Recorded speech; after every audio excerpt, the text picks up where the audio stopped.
السلام علیکم ورحمۃ اللہ وبرکاتہ۔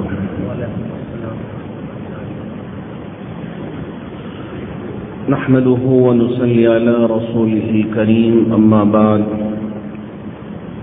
أعوذ بالله من الشيطان الرجيم، بسم الله الرحمن الرحيم۔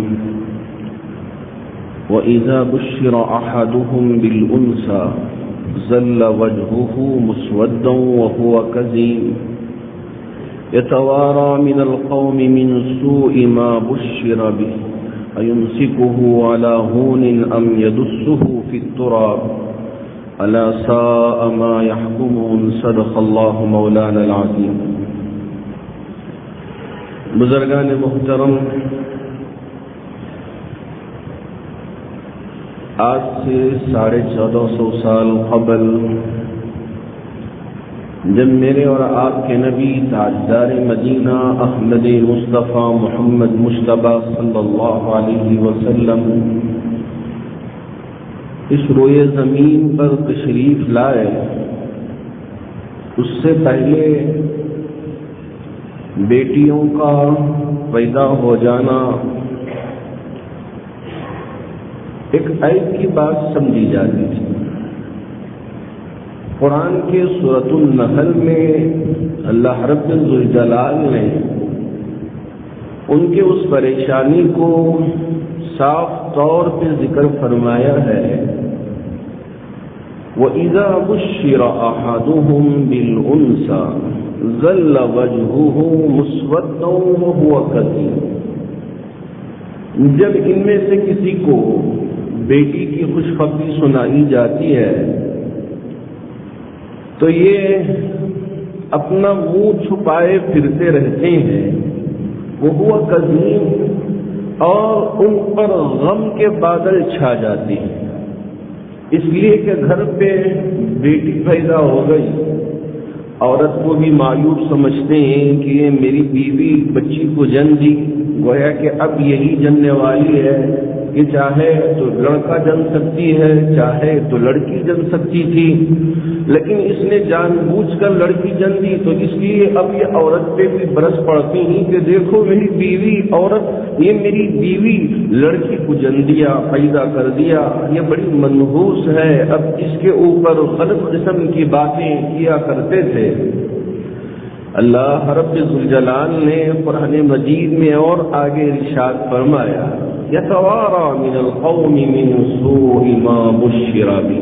اللہ نے جس بات کی خوشخبری دی ہے کہ بیٹی یہ تمہارے لیے برکت کی چیز ہے، یہ تمہارے لیے رحمت کی چیز ہے، لیکن یہ ہے کہ قوم اپنے لوگوں سے منہ چھپائے پھرتے رہتے ہیں کہ کہیں کچھ تانا نہ دے دے، کہیں ان کو کچھ پریشان نہ کر دے، تو اس وجہ سے لوگ چھپ چھپ کے پھرا کرتے تھے کہ اگر ان کے گھر میں بچی پیدا ہو جائے۔ یتوارا من القوم من سوء ما بشر به ایمسکه علی هون ام یدسه فی التراب۔ کیا میں اسی ذلت کے ساتھ جیوں؟ لوگ مجھے تانا دیں گے کہ دیکھو فلاں کے گھر میں بیٹی پیدا ہو گئی ہے، کتنا منحوس گھر ہے اور کتنی بربادی لے کے آیا ہوا گھر ہے۔ اب لوگ تانا دیں گے کہ کیا اس ذلت کے ساتھ میں جیوں، یا یہ ہے کہ میں اپنی بیٹی کو زندہ ہی زمین میں گاڑ دوں، زمین میں دفن کر دوں، ام یدسہ فی التراب الا ساء ما یحکمون۔ یہ ذلیل اپنے آپ کو محسوس کر لینا، یہ ہے کہ زندہ زمین میں دفن کر دینا، یہ دونوں فیصلے کتنے غلط قسم کے فیصلے ہیں۔ اللہ رب ذوالجلال نے ان کے فیصلوں کو برا فیصلہ قرار دے دیا۔ میرے آقا تاجدار مدینہ احمد مصطفیٰ محمد مجتبی صلی اللہ علیہ وسلم دنیا میں تشریف لائے، بچپن میں ہی آپ کے بچے وفات پا گئے، لیکن آپ یقین مانیے کہ 4 بیٹیاں تھیں میرے آقا تاجدار مدینہ احمد مصطفیٰ محمد مجتبی صلی اللہ علیہ وسلم کو آپ ان بیٹیوں سے اتنی محبت کرتے تھے، اتنا پیار کرتے تھے کہ دنیا میں کوئی باپ اتنا پیار اپنی بیٹی سے نہیں کر سکتا۔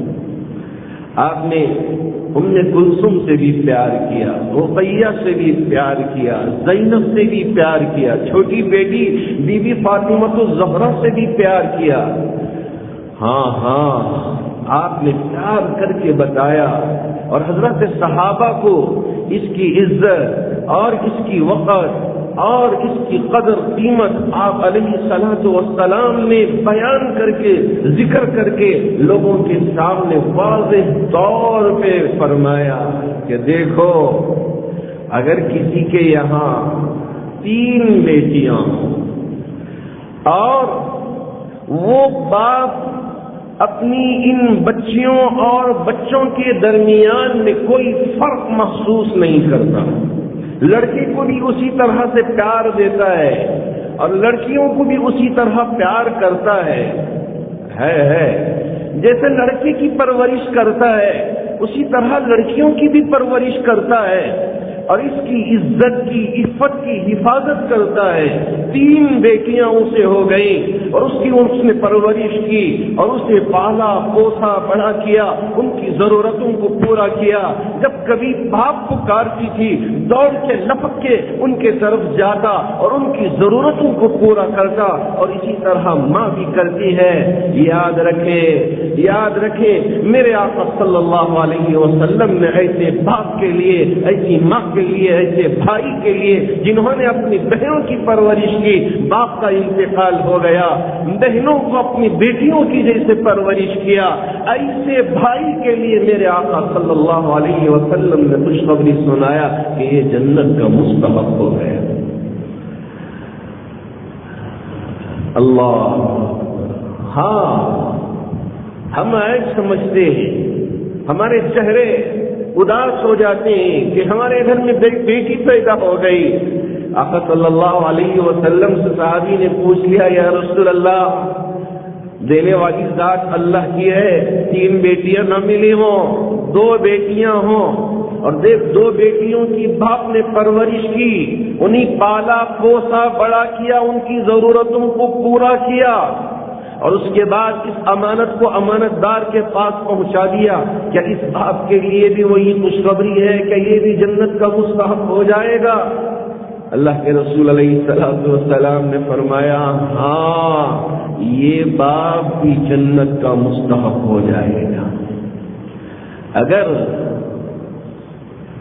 اگر وہ باپ جس کے لیے فقط ایک ہی بیٹی ہو، اب اس کے اختیار میں تو نہیں ہے، یہ تو چاہتا ہے کہ خوب بیٹیاں ہوں، لیکن نہیں ملی، اللہ نے ایک ہی بیٹی عطا کیا۔ صحابی نے پوچھ لیا، یا رسول اللہ صلی اللہ علیہ وسلم، اگر 2 نہ ہو، ایک بیٹی ہو، تو کیا اس کے لیے بھی یہی خوشخبری ہے؟ آپ علیہ الصلوۃ والسلام نے فرمایا، ہاں اگر اس باپ نے اپنی بیٹی کی پرورش کی، پالا پوسا، اس کی ضرورتوں کو پورا کیا، اور پھر اس امانت کو امانت دار یعنی شوہر کے حوالے کر دیا، اب تک اس کی ذمہ داری تھی، اب شوہر کی ذمہ داری ہے، باپ نے اپنی ذمہ داری کو پورا کر دیا، اب شوہر کے پاس چلا گئی۔ اللہ کے رسول علیہ الصلوۃ والسلام نے فرمایا، اس بات کے لیے بھی اللہ نے جنت کو اس کی جنت کا حقدار بنا دیا کہ یہ باپ بھی جنت کا حقدار بن گیا۔ اما عائشہ صدیقہ رضی اللہ تعالی عنہا اپنے حجرے میں تھی، ایک مائی غریب عورت 2 بچیوں کو ساتھ لے کے آئی۔ اما عائشہ صدیقہ رضی اللہ تعالی عنہا سے کہا، عائشہ میں بہت بھوکی ہوں، میں نے کچھ کھایا نہیں کئی دنوں سے، اور میری یہ چھوٹی بچیاں ہیں، یہ بھی کچھ کھایا نہیں، بھوکی ہیں، اگر آپ کچھ ان کے لیے کھانے کے لیے دے دو تو میں بھی اپنی بھوک کو مٹا دوں گی اور میری ان بچیوں کی بھوک کو بھی مٹا دوں گی، عائشہ ذرا کچھ دے دو۔ اما عائشہ صدیقہ رضی اللہ تعالی عنہا، کس کی زوجہ؟ اللہ کے رسول علیہ الصلوۃ والسلام، جو دونوں جہاں کے لیے رحمت للعالمین بنا کر بھیجے گئے، آپ کی زوجہ حجرے میں جاتی ہیں، تلاش کرتی ہیں کہ کوئی چیز مل جائے، لا کے اس مائی کو دے، اس بچی کو دے، اس بچی کو دے، تلاش کرتی ہیں، کوئی چیز کھانے کے لیے اپنے حجرے میں پاتی نہیں ہے، صرف ایک کھجور بڑی مشکل سے نکلتا ہے۔ اما عائشہ صدیقہ رضی اللہ تعالی عنہ اس کھجور کو لے کے اس مائی کے پاس لا کے دیتی ہیں، کہتی ہیں مائی اس کھجور کے علاوہ میرے گھر میں کچھ اور چیز نہیں ہے، میرے گھر میں کچھ اور چیز نہیں ہے، یہ کس کا گھر ہے؟ ارے اللہ رب ذوالجلال کا ہم شکر بجا لائیں کہ رب ذوالجلال نے ہمارے لیے کتنی نعمتیں عطا فرمائی ہیں کہ ہم اللہ کا شکر بجا لاتے ہیں۔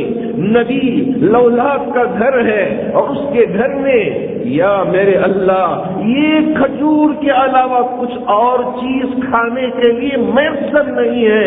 پوچھنے والی پوچھ رہی ہے کہ میں بھوکی ہوں، مجھے کچھ کھانے کے لیے دے دیا جائے۔ اب عائشہ صدیقہ رضی اللہ تعالی عنہ یہ کھجور لا کے دے رہی ہے کہ میں پورا گھر تلاش کر لیا، ٹٹول لیا، اس کھجور کے علاوہ میرے گھر میں کچھ اور چیز نہیں ہے۔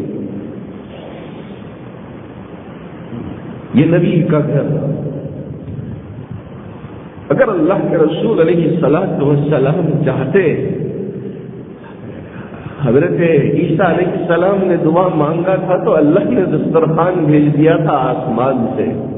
قسم ہے میرے رب ذوالجلال کی، اس لیے کہ بادس خدا بزرگ توئی قصہ مختصر کے مصداق اگر ہاتھ اٹھا کے میرے نبی دعا مانگ لیتے تو پورے گھر پھل پھلاریوں سے بھر جاتے، گوشت سے معطر ہو جاتے، ہاں جو چیز چاہتے اللہ رب ذوالجلال اسے حاضر کر دیتے۔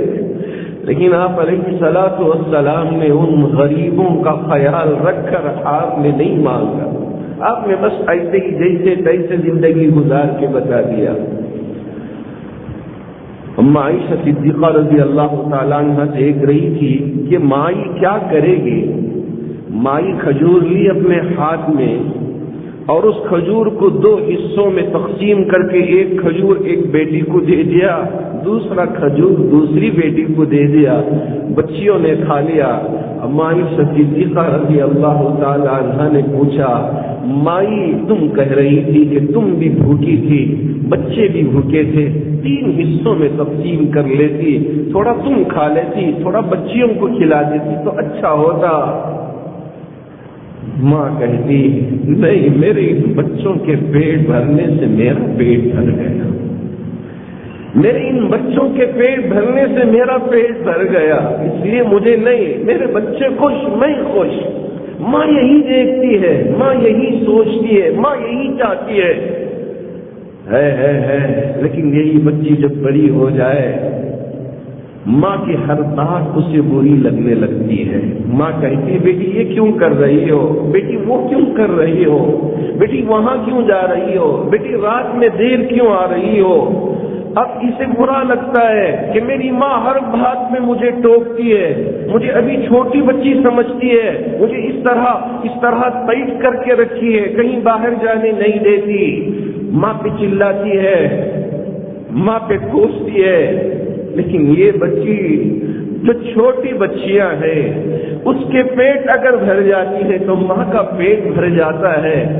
اگر وہ پکارتی ہے درد کی وجہ سے ماں آپ دیدہ ہو جاتی ہے، اس کے آنکھوں سے آنسو نکل جاتے ہیں، وہ رونے لگ جاتی ہے۔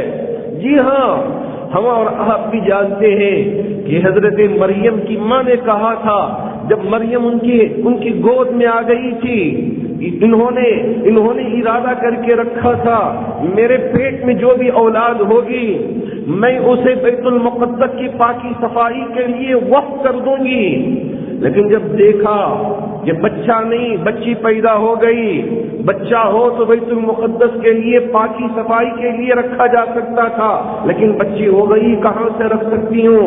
اس لیے مریم کی والدہ نے کہا تھا فلما وضعتها قالت ربی انی وضعتها انثى واللہ اعلم بما وضعت وليس الذكر كالانثى واني سميتها مريم واني اعيذها بك وذريتها من الشيطان الرجيم۔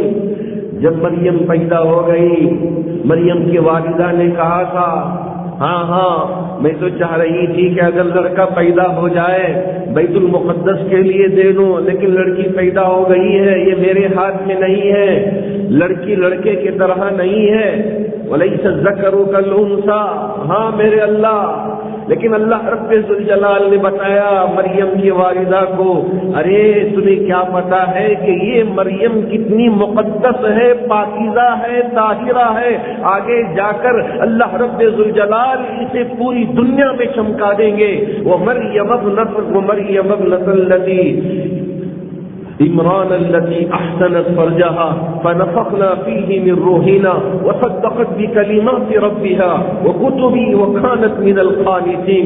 اللہ رب الجلال نے ان کا ذکر قرآن میں فرمایا، کہا کہ مریم اتنی پاک ہے کہ ہم نے بغیر باپ کے اپنی قدرت سے ان کے لیے لڑکا عطا کر دیا، ہاں ان کے نام کو پوری دنیا میں چمکا دیا۔ یہ ہے بیٹیاں، نہ بیٹوں میں کوئی فرق ہے نہ بیٹیوں میں کوئی فرق ہے۔ اگر ہم اس طرح اپنی اولاد کی پرورش کرتے ہیں، اللہ رب ذوالجلال قیامت کے دن ہمارے لیے وہ اعزاز عطا کریں گے، وہ مرتبہ عطا کریں گے، وہ مقام عطا کریں گے، کسی اور کے لیے وہ مقام و مرتبہ حاصل نہیں ہوگا۔ لیکن کیا کریں، آج کا دور اس سے بالکل مختلف ہو گیا۔ آج لڑکیاں لڑکوں سے اتنا آزاد ہوتی چلی جا رہی ہیں کہ ہمیں کہتے ہوئے بھی شرم آتی ہے کہ آج ہماری ان بیٹیوں کی پرورش کیا کریں، ہاتھ سے نکل جاتی ہیں۔ باپ بھی کام میں مصروف ہو گیا، ماں بھی کام میں مصروف ہو گئی، اب بیٹی یہ آزاد بس موبائل دیکھتے دیکھتے دیکھتے اتنی آزاد ہو گئی، نہ اس کے دل میں اللہ کا ڈر نہ اللہ کا خوف۔ ایسی مائیں دنیا میں گزری ہیں جن پر فخر ہوتا ہے کہ جی ہاں یہ ماں، اس ماں نے حضرت شیخ عبد القادر جیلانی رحمۃ اللہ علیہ کو جنی تھی، ان کی پرورش کی تھی، وہی ماں کہ حضرت امام شافعی رحمۃ اللہ علیہ کو جنی تھی، اس پر انہوں نے ناز کیا تھا۔ جی ہاں حضرت نظام الدین اولیاء اللہ رحمۃ اللہ علیہ کو پیدا کرنے والی بھی ایک ماں تھی۔ جی ہاں ہمارے پڑوس کے ملک میں آرام کرنے والے وہ بزرگ جب وہ پیدا ہوئے، جب ہاتھ میں آئے روتے رہے، ہاں 7 دن بھی گزر گئے، رونا بند نہیں ہوا۔ اب باپ پریشان، پورا خاندان پریشان، ماں بھی پریشان، کیا کریں کیسا کریں؟ شیخ آئے، شیخ کے ہاتھوں میں بچے کو تھما کے کہا جب سے یہ بچہ پیدا ہوا ہے رو رہا ہے، ہاں دنیا میں آنے کے بعد تھوڑی دیر روتا ہے بچہ یا بچی، لیکن اس کے بعد ان کا رونا بند ہو جاتا ہے۔ لیکن یہ بچہ بڑا عجیب و غریب ہے، جب سے آیا ہے روئے جا رہا ہے، اس کا رونا بند ہی نہیں ہو رہا ہے۔ شیخ نے اپنے مرید کے بچے کو ہاتھ میں لے کے غور سے پیشانی کو دیکھا، بچے کو دیکھتے ہی پریشانی سمجھ میں آ گئی، اپنے ہونٹوں کو کان کے قریب کر کے پڑھنا شروع کیا۔ جیسے ہی پڑھا بچہ دھیرے دھیرے خاموش ہوتا چلا گیا، رونا بند۔ آج بھی بہت سارے لوگ بچوں کے ویڈیو وائرل کر رہے ہیں کہ بچہ رو رہا ہے، اب اس کے سامنے قرآن کی تلاوت کی جاتی ہے تو بچہ خاموش سا ہو جاتا ہے۔ جی ہاں قرآن میں اتنی طاقت ہے، اللہ رب ذوالجلال کے کلام میں اتنی قوت ہے کہ اگر بچہ رو بھی رہا ہو، تکلیف بھی ہو، تو اس کی تکلیف دور ہو جاتی ہے۔ ہاں اگر ہم پورے یقین کے ساتھ قرآن مجید کی آیتوں کو پڑھ کے دم کر لیتے ہیں، ہماری بیماریاں دور ہو سکتی ہیں، ہماری مصیبتیں دور ہو سکتی ہیں، ہماری پریشانیاں دور ہو سکتی ہیں، لیکن ہم کو تو یقین نہیں آتا۔ اس وجہ سے اللہ رب ذوالجلال ہمارے ہی یقین کے مطابق ہمارے حق میں فیصلے فرما دیتے ہیں۔ میں اس سے پہلے بھی آپ سے کہا کہ ایک جادوگر وہ جادو کے منتر پڑھ کے تم پہ دم کر دیتا ہے تو جادو ہو جاتا ہے۔ اب ایک مسلمان قرآن کو پڑھ کے دم کر لیتا ہے تو اس کا کوئی اثر محسوس نہیں کرتا۔ ایسا ہے کیونکہ جادوگر کو پورا یقین ہوتا ہے کہ اس کے منتروں پہ کہ میں پڑھوں گا تو اس کا اثر ہوگا، لیکن ایک مسلمان اسے قرآن پر یقین نہیں ہے تو جب پڑھے گا تو کہاں اس کے اثر کا یقین رکھے گا؟ یقین مانیے اللہ کے گھر میں بیٹھ کے کہہ رہا ہوں رب ذوالجلال کی قسم، اگر ہم پورے یقین کے ساتھ قرآن کی آیتوں کو پڑھ کے اپنے اوپر دم کر لیتے ہیں، کوئی جادوگر ایسا نہیں ہے کہ اس کا جادو تم پر چل جائے۔ اللہ رب ذوالجلال قرآن کی آیتوں سے ایسی ہماری حفاظت کریں گے کہ کتنا بڑے سے بڑا جادوگر کیوں نہ ہو، اللہ رب ذوالجلال قرآن کی آیتوں سے ہماری اور آپ کی حفاظت کریں گے۔ اللہ کے رسول علیہ السلام نے اسی لیے فرمایا تھا کہ معوذتین قل اعوذ برب الفلق قل اعوذ برب الناس، ارے اسے پڑھو، اسے پڑھ کے اپنے ہاتھ پہ یوں پھونکو اور اپنے بدن پہ پھیر لو۔ جادوگر جادو کر رہا ہے، یاد رکھیے اور یقین مانیے کہ وہ جتنا بھی جادو کر لے کہ وہ جادو یہاں قریب میں آئے گا واپس لوٹ کر چلا جائے گا، ہمارے اوپر کوئی اثر نہیں ہوگا۔ صبح فجر کی نماز کے بعد 4 قل پڑھ لیں، رات میں سونے سے پہلے 4 قل پڑھ لیں، پڑھ کے دم کر لیں۔ آیت الکرسی اللہ رب ذوالجلال نے عطا کیا ہے، کتنی بڑی پاورفل دعا ہے، اللہ لا الہ الا هو الحی القیوم۔ اور اسی طرح آمن الرسول بما انزل الیہ من ربہ والمؤمنون کل آمن باللہ وملائکتہ وکتبہ ورسلہ لا نفرق بین احد من رسلہ وقالوا سمعنا واطعنا غفرانک ربنا والیک المصیر لا یکلف اللہ نفسا الا وسعها لها ما کسبت وعلیہا ما اکتسبت ربنا لا تؤاخذنا ان نسینا او اخطانا ربنا ولا تحمل علينا إصرا كما حملته على الذين من قبلنا ربنا ولا تحملنا ما لا طاقة لنا به واعف عنا واغفر لنا وارحمنا أنت مولانا فانصرنا على القوم الكافرين۔ یہ 2 آیتیں بچیوں کو یاد دلائیں، گھر میں بچوں کو یاد دلائیں، گھر سے نکلنے سے پہلے یہ پڑھ لیں، پڑھ کے اپنے اوپر دم کر لیں۔ بچیاں باہر جائیں گے کوئی نقصان نہیں ہوگا، کوئی اگر نقصان پہنچانا چاہے نقصان پہنچا نہیں سکے گا، اس لیے کہ اللہ رب ذوالجلال قرآن کی ان آیتوں سے ہماری بچیوں کی حفاظت فرمائیں گے، بچوں کی حفاظت فرمائیں گے۔ ارے ہم کو پڑھنا نہیں آتا بہت شرم کی بات ہے، بڑھاپا یہ کوئی ایسی بات نہیں، اگر پڑھنا آتا ہے تو بہت اچھی بات ہے، اگر پڑھنا نہیں آتا آج کل بہت سارے سافٹ ویئر آ گئے ہیں، آپ اس کی مدد سے سنتے سنتے قرآن پڑھنا سیکھ جائیں گے۔ آسان کر دیا ہے اللہ رب ذوالجلال نے۔ ابھی میں دیکھ رہا تھا ایک سافٹ ویئر حافظ 360، کسی نے ایک سافٹ ویئر بنایا ہے، اس کی مدد سے چھوٹی چھوٹی صورتیں آسانی کے ساتھ بڑے بھی یاد کر سکتے ہیں، بچے بھی یاد کر سکتے ہیں۔ اسی طرح کھیل کھیل میں بچے اسے کھیلتے بھی جائیں گے۔ غلط قسم کے جو کھیل ہے اس سے بچانے کے لیے کسی سافٹ ویئر انجینئر نے، ایک مسلمان سافٹ ویئر انجینئر نے حافظ 360 کے نام سے ایک سافٹ ویئر، ایک موبائل فون کے لیے ایپ بنایا ہے۔ بچے کھیلتے بھی جائیں گے اور قرآن مجید کو یاد کرتے بھی جائیں گے اور سمجھتے بھی جائیں گے کہ قبل عصر کے معنی کیا ہے، انا کا معنی کیا ہے، خسر کے معنی کیا ہے، اور امیلو کے معنی کیا ہے، صالحات کے معنی کیا ہے، ایک ایک معنی سمجھتا جائے گا۔ آمنو کسے کہتے ہیں ہے قرآن کا سمجھنا اللہ نے امت کے لیے آسان کر دیا ہے۔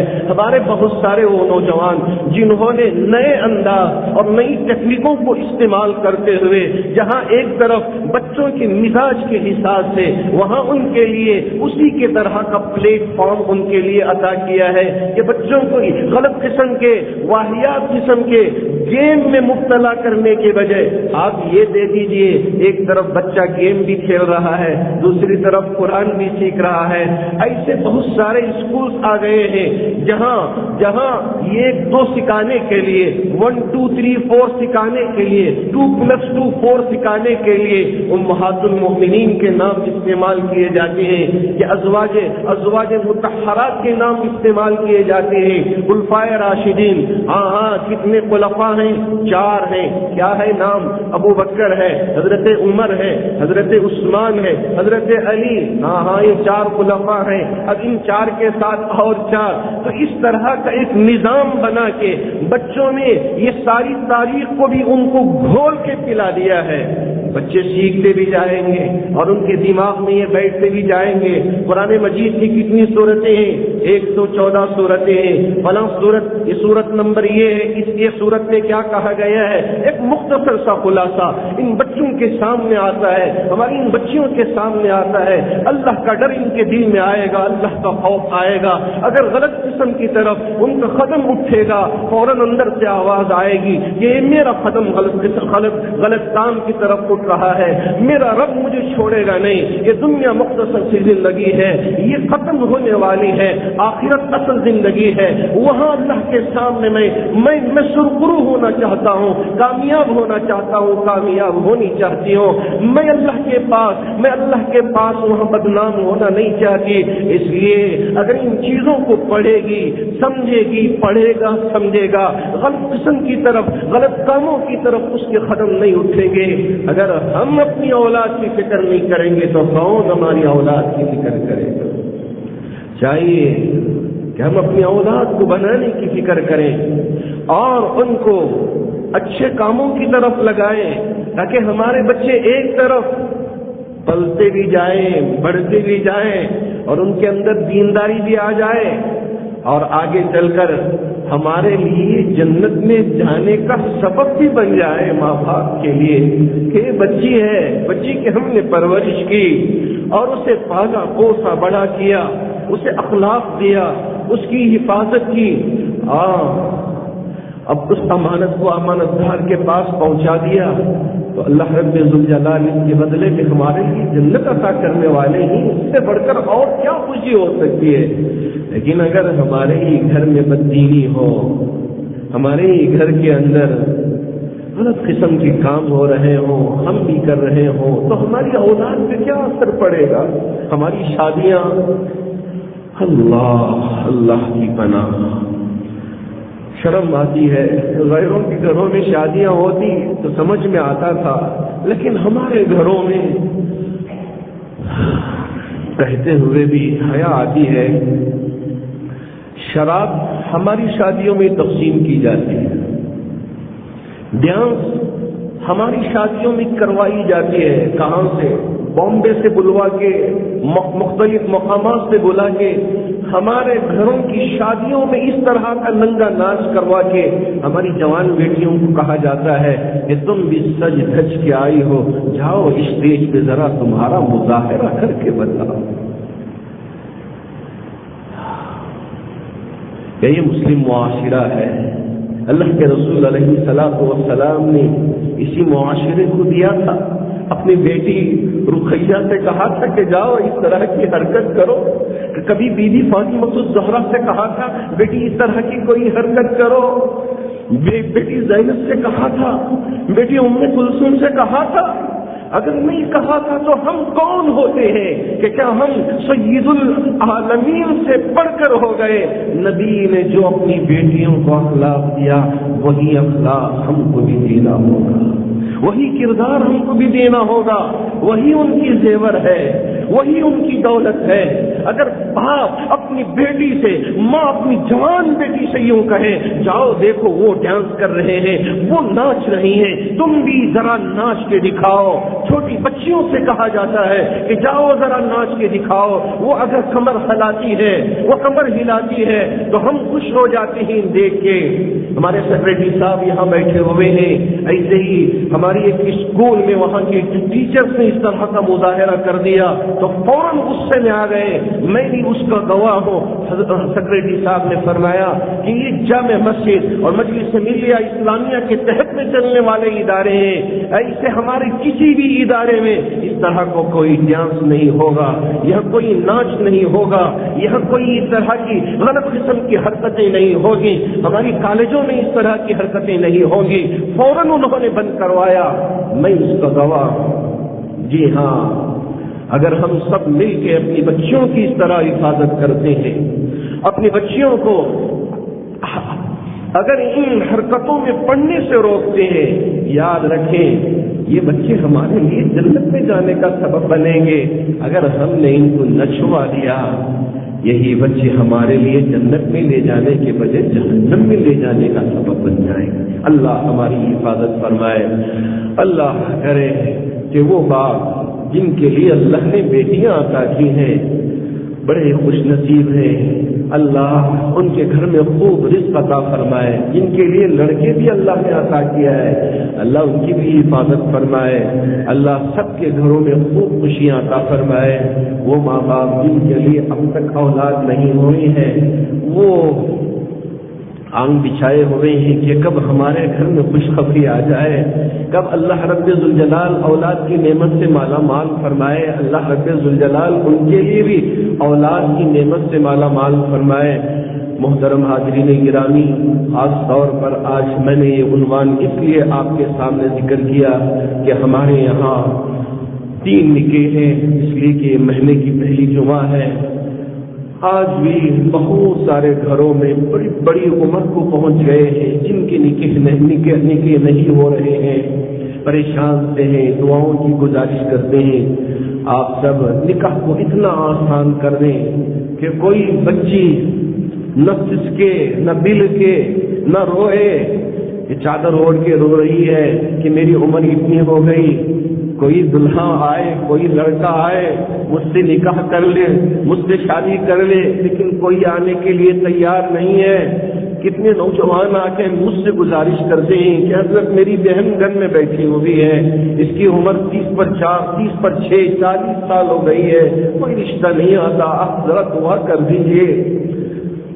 آپ سے بھی میں گزارش کرتا ہوں ان تمام بہنوں کے لیے، بیٹیوں کے لیے دعا کریں کہ اللہ رب ذوالجلال ان کے لیے اچھے سے اچھا رشتہ عطا فرمائے، نیک رشتہ عطا فرمائے، ان کے گھروں میں بھی خوشیاں عطا فرمائے، ہر قسم کے فتنوں سے اللہ ہماری اور پوری امت کی حفاظت فرمائے۔ حاضرین باتمکین، اللہ کا شکر ہے کہ آپ بن مٹھیاں ہماری ان چادروں میں ڈال دی جا رہے ہیں۔ اللہ آپ کے دینے کو بے انتہا قبول فرمائے۔ جی ہاں، اللہ کا گھر، اس کی ضرورتوں کو پورا کرنا ہم میں سے ہر ایک کی ذمہ داری ہے۔ اللہ کا شکر ہے مصلیان جامع مسجد ہر جمعہ جو ان کے لیے میسر ہے چادروں میں ڈالتے جا رہے ہیں۔